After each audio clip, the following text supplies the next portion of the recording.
Terima kasih Bapak Presiden, Bapak Wakil Presiden. Saudara-saudara sekalian, saya tidak memberi pengarahan, tapi saya memberi beberapa komentar. Yang pertama tentang IKN, saya kira supaya jelas dan tadi sudah saya tegaskan beberapa kali bahwa IKN ini akan kita tuntaskan, akan kita selesaikan dengan baik.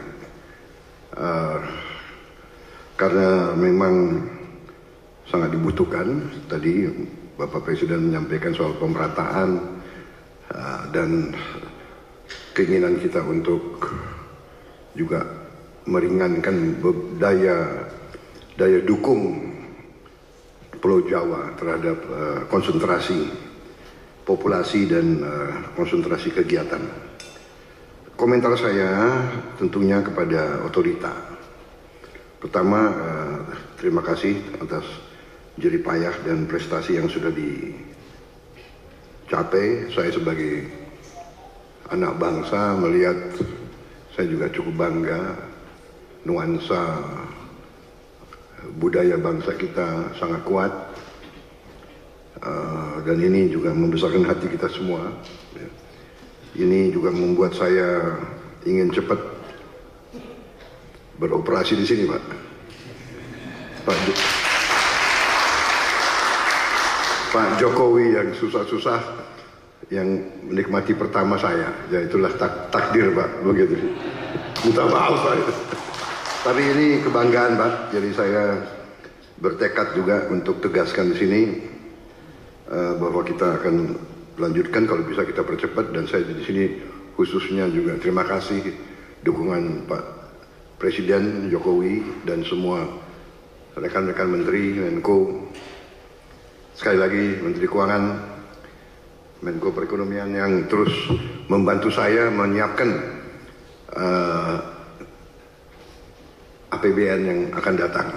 Ini sangat membuat saya optimis. Walaupun tantangan global besar, tapi kekuatan kita besar.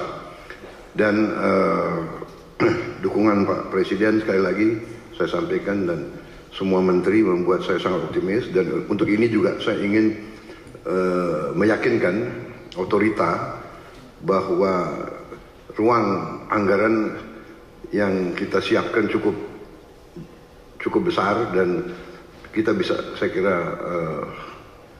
selesaikan beberapa hal yang penting dalam IKN ini. Kalau menurut saya intinya adalah ibu kota negara, intinya adalah pusat pemerintahan.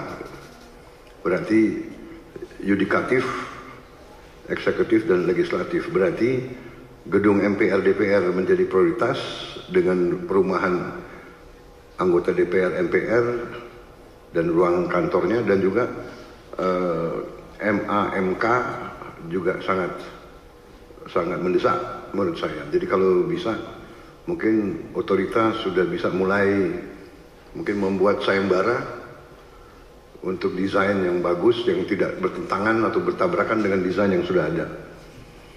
Jadi MPR DPR, kemudian yudikatifnya, kalau itu sudah selesai, sebetulnya secara substansi ibu kota pemerintah sudah bisa beroperasi di sini. Kita tidak perlu tunggu yang lain-lain. Saya kira yang lain-lain itu akan menyusul. Saya kira itu komentar saya, Bapak Presiden, dan untuk otorita. Yang kedua, bagaimanapun saya dididik untuk selalu menghadapi kemungkinan yang paling jelek, karena kita inginnya forest city. Berarti masalah hutan itu sangat besar, berarti kita harus siap untuk bencana, bahaya kebakaran. Nah, ini kita harus siap dengan teknologi yang ada, dan mungkin ada perencanaan yang lebih besar menghadapi kemungkinan yang paling jelek. Teknologi mungkin dengan pemantauan, dengan juga penambahan, saya kira penambahan pemadam kebakaran, tim-tim pemadam kebakaran, mungkin koordinasi. Kita harus juga bantu Badan Bencana Alam, BNPB ya, BNPB mungkin harus konsentrasikan, tidak boleh ada sedikit peluang untuk mengancam ibu kota negara, karena kita desainnya forest city, berarti forestnya masuk ke city. Kita harus, dan untuk itu saya sangat terima kasih ada penambahan embung-embung yang demikian besar. Saya kira itu Bapak Presiden komentar dari saya. Saya optimis selesainya pusat pemerintahan dengan investasi yang lain akan mengundang investor lebih besar lagi. Demikian, terima kasih.